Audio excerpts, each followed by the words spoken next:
Alors dis-moi Marie, j'ai vu qu'il y avait un joli projet qui avait été construit par des étudiants et qui est présenté dans le cadre de ce festival. Est-ce que tu peux m'en dire un petit peu plus sur ce projet? Qu'est-ce qu'il symbolise? Qu'est-ce qu'il représente? Il est l'aboutissement de quel questionnement? Mhm. Alors, ce projet, c'est un projet qu'on a mené en première année de DSA à l'ENSAMA, donc l'école Olivier de Serres à Paris.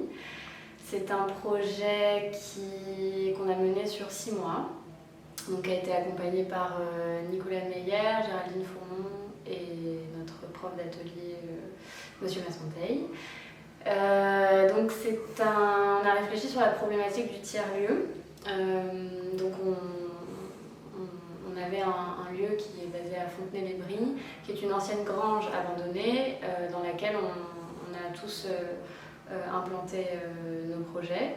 Donc on a travaillé par petits groupes de 3 ou 4 et en gros la problématique c'était à partir des problématiques sociétales qui sont nées notamment après le Covid. Donc que ça soit, c'était très large, chaque groupe a choisi sa problématique, mais ça pouvait être la problématique de la santé, du travail, de l'alimentation, de retour à la nature, enfin tout ce qui fait voilà, des questions de société aujourd'hui. Comment est-ce qu'on pouvait ramener du coup du care et de l'empathie. Donc c'était le titre du projet, c'était Matters of Care et donc tout ce qui est lié donc, à l'empathie. Comment est-ce qu'on pouvait apporter un peu plus d'empathie dans une des problématiques qu'on a analysées.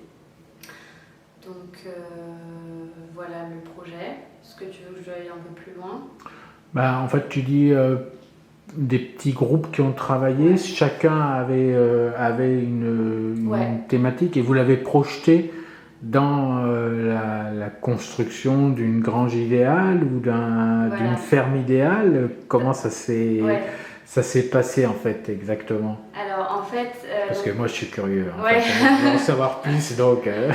En fait, chaque groupe a choisi donc sa propre thématique et à partir de là, donc, on a construit une analyse. Donc il y a eu une grosse phase de recherche sur l'histoire de notre problématique, son évolution, etc., des statistiques. C'est très important que ça soit basé sur du concret et du réel.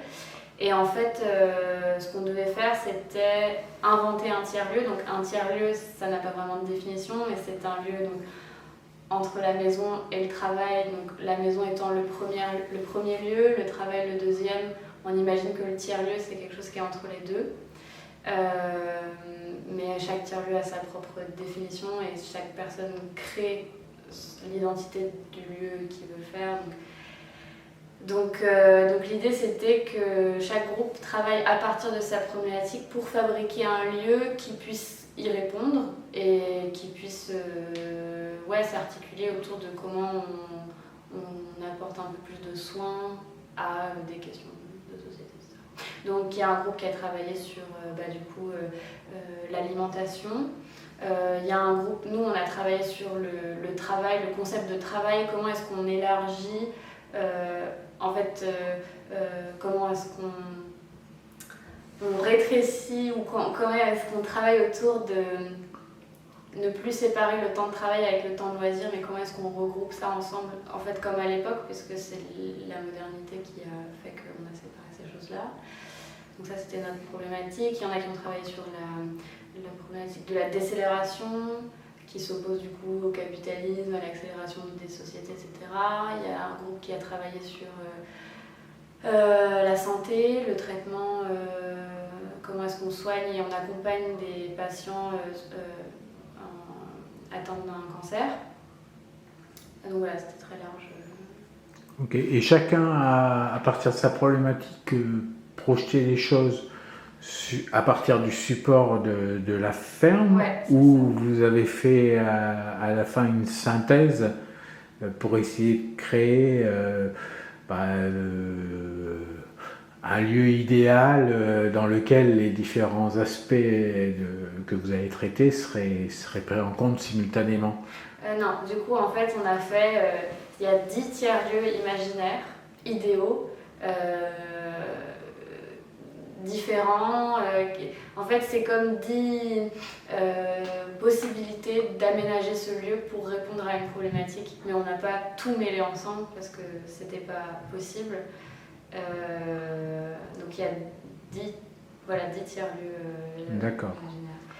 Voilà. Donc finalement, ce projet, c'était un questionnement à partir d'un exemple concret. Tu peux nous dire un peu plus sur l'origine du projet, à partir d'un lieu réel? Oui.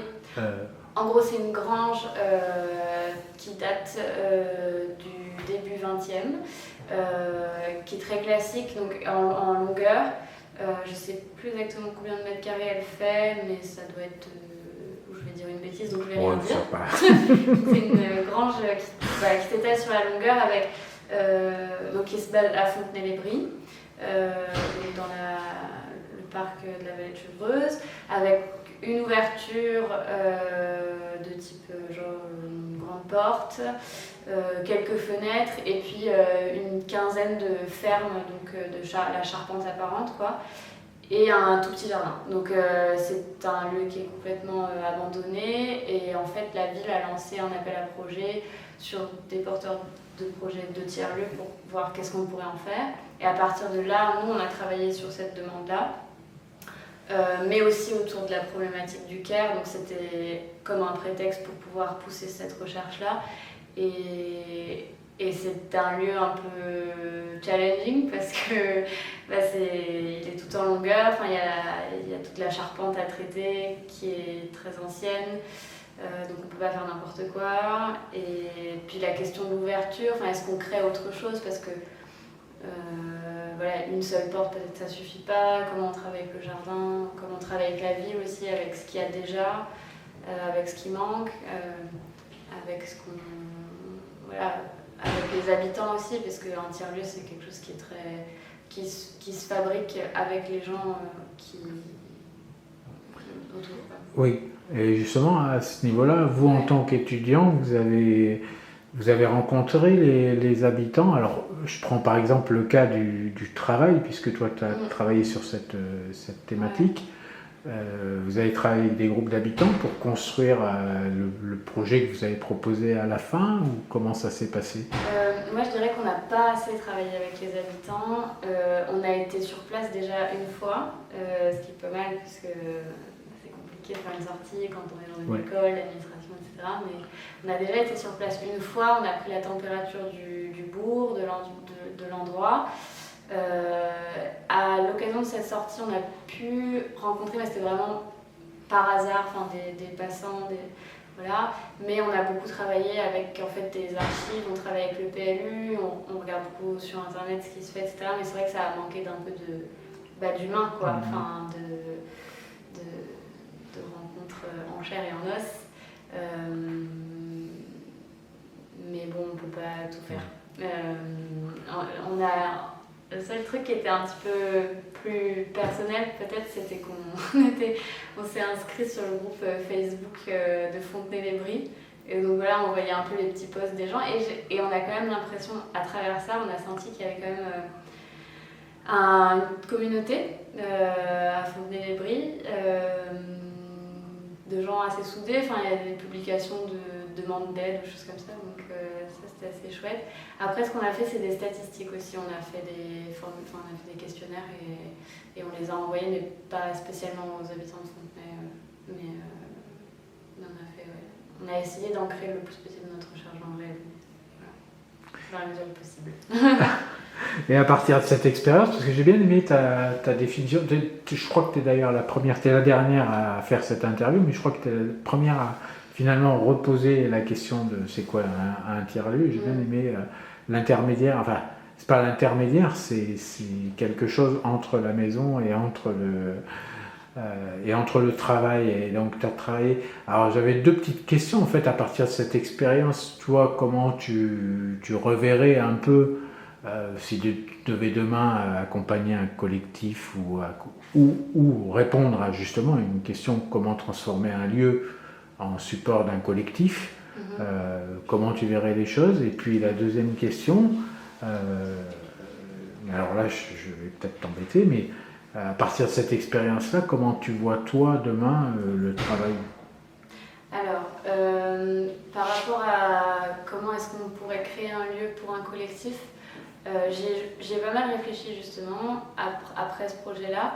Et pour moi, ce qui est super important, en fait, c'est que les gens participent à la création du lieu. Pour moi, on ne peut pas arriver avec ces idées d'architecte et dire voilà le lieu que j'ai imaginé pour vous, voilà il est livré, maintenant utilisez-le. Pour moi, les gens, ils doivent mettre la main à la pâte avec l'architecte. Enfin, c'est quelque chose qui se travaille, qui est organique et qui doit se faire. C'est peut-être une manière un peu empirique de faire les choses, mais j'ai l'impression que c'est comme ça qu'on apporte de la créativité en fait dans un projet d'archi. Et que ça fait naître des choses, on écoute les idées des gens, puis c'est en faisant que les choses arrivent. Et puis je trouve que quand on a un lieu un peu cracra entre guillemets, c'est-à-dire quelque chose qui a été fabriqué, bricolé, avec des matériaux de récupération par exemple, on se sent beaucoup plus libre de faire ce qu'on veut dans le lieu et de se l'approprier. Et pour moi, un tiers-lieu, c'est un lieu qu'on doit s'approprier et qui doit être fait par les habitants, pour les habitants. L'architecture, c'est fait pour les locaux et c'est ça, quoi. Enfin, c'est eux qui doivent le faire, quoi. Pour moi, c'est ça. Après, il y a tout un pan économique Oui. là, dans lequel je suis un peu plus déconnectée, mais pour moi, c'est ça qui doit faire. Après, il faut le faire marcher, ce lieu-là, mais pour moi, c'est vraiment ça. Et la deuxième question, c'était... Ton rapport au travail à l'issue de cette réflexion. Alors, mon rapport au travail, nous, ce qu'on s'est dit, donc on est parti du fait qu'on devait sortir de cette définition du travail qui divise le temps de travail et le temps de loisir, regrouper ça, et en fait l'idée c'est d'apporter plus de créativité et plus de passion en soi, entre guillemets, dans le travail, c'est-à-dire que en fait, on voudrait. Enfin, pour moi, travailler, c'est faire des choses qu'on aime. Pour moi, le travail, c'est. Alors, c'est un petit peu. Je suis un petit peu en train de m'embrouiller, mais pour moi, le travail, c'est. Ça doit être une passion. Ça doit être. Attends, il faut que je fasse une pause. Ouais, c'est la fin de la journée, je te l'accorde. Je viens avec mes questions. En plus, je l'ai dit 3 fois aujourd'hui, j'en ai parlé 3 fois de mon projet, voilà. Comment tu vois l'équilibre entre le travail et la vie personnelle? Parce que, alors, tu me dis, oui, voilà, il faut aimer son travail, il faut peut-être... faut que le travail ait du sens aussi. Et il doit pas...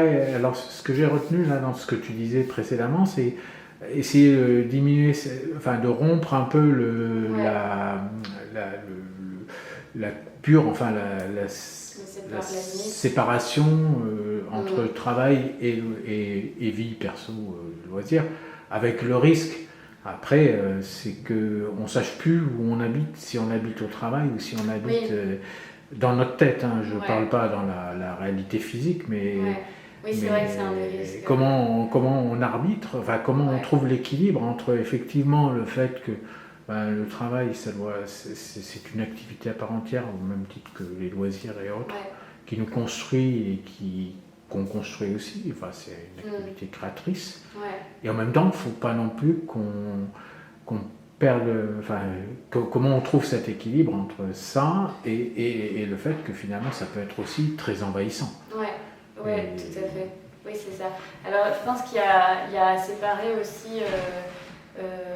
différents types de travail, pas chez le travail du ou de la créatrice.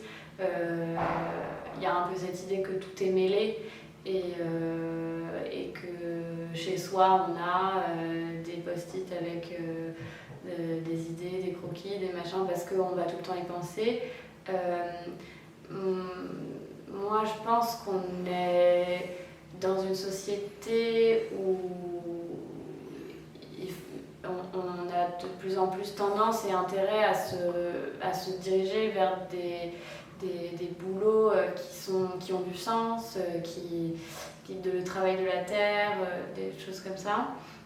de la construction, de l'électricité, enfin des choses très concrètes qui ont du sens et qui servent. Bon, c'est une vision peut-être un peu défaitiste, mais dans le travail intellectuel aussi, en fait, nous, ce qu'on a trouvé, c'est que dans notre lieu, ce qu'on a essayé d'apporter, c'est de la porosité entre à la fois les gens et les activités et le travail. Donc ça s'est fait dans la circulation, mais ça s'est fait aussi dans l'espace avec des différentes typologies d'espace, différentes façons de s'asseoir, différentes façons de travailler, d'être sur un ordi, d'être dans un filet, d'être dans une pente, d'être dans un gradin, d'être dans un petit espace, d'être dans un espace beaucoup plus ouvert. Voilà, tout ça qui font différentes ambiances en fait, qui font qu'on va travailler différemment. Et après, au-delà de ça, c'est d'élargir donc, le conseil du travail et se dire que, boire une bière en fin de journée à 17h, peut-être qu'on est encore en train de travailler, ou alors prendre le temps de cuisiner ensemble et de partager un repas, c'est aussi du travail, entre guillemets, et arrêter de se dire que voilà, ça c'est la pause et ça c'est le travail, parce qu'en fait, déjà, ça peut être contre-productif. Et puis, c'est se reconnecter aussi à nos rythmes, à se dire que, on n'est pas toujours en capacité d'être concentré, focus 100%. Enfin, ça, c'est des visions hyper désuètes du travail. Et s'autoriser à dire, aujourd'hui, j'y arrive pas. Peut-être que j'ai besoin de plus de social. Peut-être que j'ai besoin d'aller faire autre chose pour revenir après. Et en fait, se dire que c'est pas grave si on n'y arrive pas tout de suite. Essayer de choper en fait les moments et ramener plus de créativité. En fait, c'est là qu'on a essayé de ramener plus de créativité, c'est vraiment essayer de choper le bon moment. Voilà. Et ça se passe dans le travail intellectuel, mais pas que. Et du coup, l'idée c'était aussi de ramener on appelait ça le side hustle. Du coup, c'est ton hobby dans le travail, et essayer que les gens puissent proposer des activités de choses qui les habitent vraiment, que ça soit la marche, que ça soit la cuisine, que ça soit la couture, et d'essayer d'aller partager ça avec les autres. Et ça aussi, et en faire ton travail en fait, si dans la mesure du possible, se dire que voilà, on essaye de se reconnecter avec ce qu'on aime vraiment, ce qui nous fait vraiment du bien. Voilà. Donc quelque part, c'est se donner des respirations qui permettent aux uns et aux autres de s'exprimer, enfin pas s'enfermer dans un stéréotype et dans un cliché du travailleur, mais considérer que tout est support et surtout tout est question de lien en fait, hein. Surtout dans le travail intellectuel, c'est tout instant est porteuse de lien, et il peut y avoir des moments où on a besoin de se retirer, enfin de se reposer socialement, mais en même temps toutes les interactions sont possibles dans toutes les situations. Et ça crée quelque chose. Et ça crée une communauté. Ouais, exactement. Et c'est ce qu'on a constaté aussi par rapport après la pandémie. Du coup, on a vu la pratique du télétravail qui a pris une énorme place dans notre quotidien et dans nos habitudes. Et le télétravail, du coup, se fait à distance du lieu de travail, donc c'était aussi l'idée de proposer un lieu pour ça. Et en fait, on s'est rendu compte qu'on est passé à travers plein d'analyses, de conférences, etc., qu'en fait, si tu laisses les gens en autonomie, par exemple, tu as telle tâche à faire dans la semaine, faut que tu les termines pour vendredi, par exemple. Si tu laisses les gens gérer leur temps, ils vont peut-être moins travailler en termes d'horaire, mais ils vont être aussi efficaces, et d'autant plus efficaces même, parce que plus tu laisses les gens mettre en autonomie, plus tu leur donnes de pouvoir aussi, d'impact, de maîtrise sur ce qu'ils font, et de responsabilisation. Et de responsabilité, voilà, c'est ça. Plus ça se passe bien en fait, plus tu te sens bien, plus tu te sens efficace, et plus c'est toi qui gères, et voilà, il y a ça aussi dans la pratique du télétravail. Ok. Voilà. Et à l'issue donc de toutes ces réflexions, quel est le tiers-lieu idéal où tu aimerais travailler plus tard? Ou alors tu dis, ah non, moi j'irai jamais en tiers-lieu. Hein. Ouais, j'aimerais bien, plus tard, je pense que j'aimerais bien un tiers-lieu en rapport avec la culture, la terre, l'agriculture. Voilà. Je veux mettre la main dans la terre.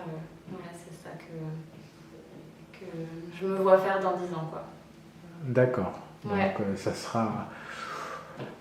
Je sais pas s'il y a besoin d'un tiers-lieu pour ça, mais... Après, pour se mettre en rapport avec l'agriculture ou la culture, la terre, on n'a pas forcément besoin, mais comme tu l'as dit toi-même, c'est dans les interactions humaines qu'on crée et qu'on s'enrichit.